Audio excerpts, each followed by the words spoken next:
Speaker, a question to the Premier. Spring is here, and with the advent of spring, Lyme is again upon us. As you know, in the gallery are victims like Will Yelland, a young man from my riding. He's in the prime of his life and is having it stripped away by this horrific disease. He travels the United States for treatment, paying tens of thousands of dollars out of his own pocket. Others have bankrupted, have lost farms. Treatment of Lyme disease is fraught with conflicting, unresolved medical, scientific, and political dimensions. Premier, what will you tell people like Will Yelland up in the gallery and so many others that are here today and across the province of Ontario? Thank you. Thank you, Mr. Speaker. And Mr. Speaker, I appreciate the question. The member opposite knows I was born and grew up in his riding as well, and fully understand that the risks of Lyme disease in the Long Point area and the prevalence across this province. It's a very serious problem.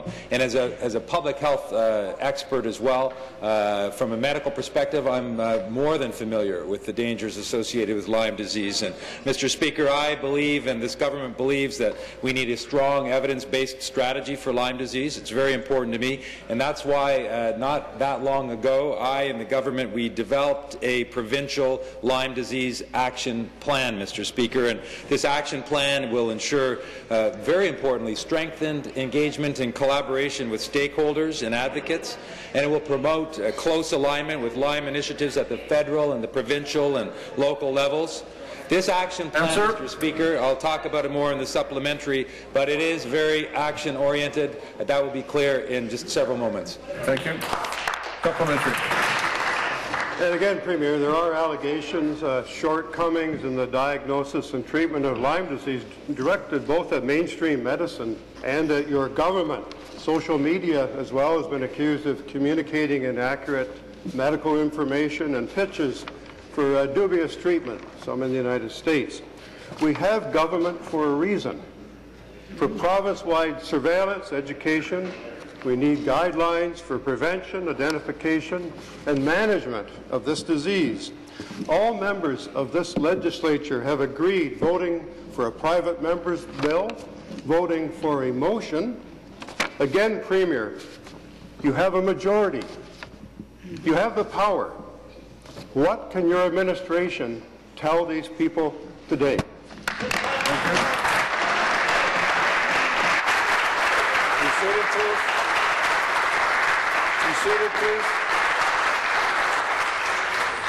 Thank you. Minister.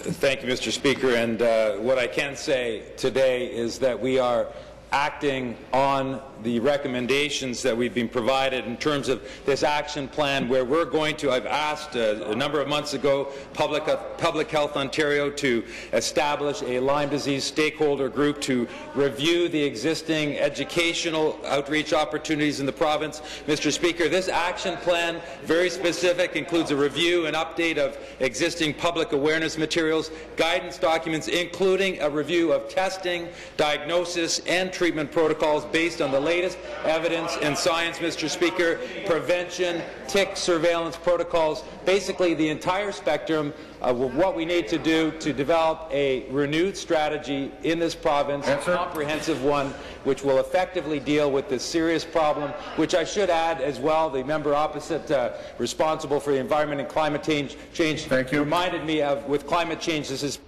Thank you. New question, the member from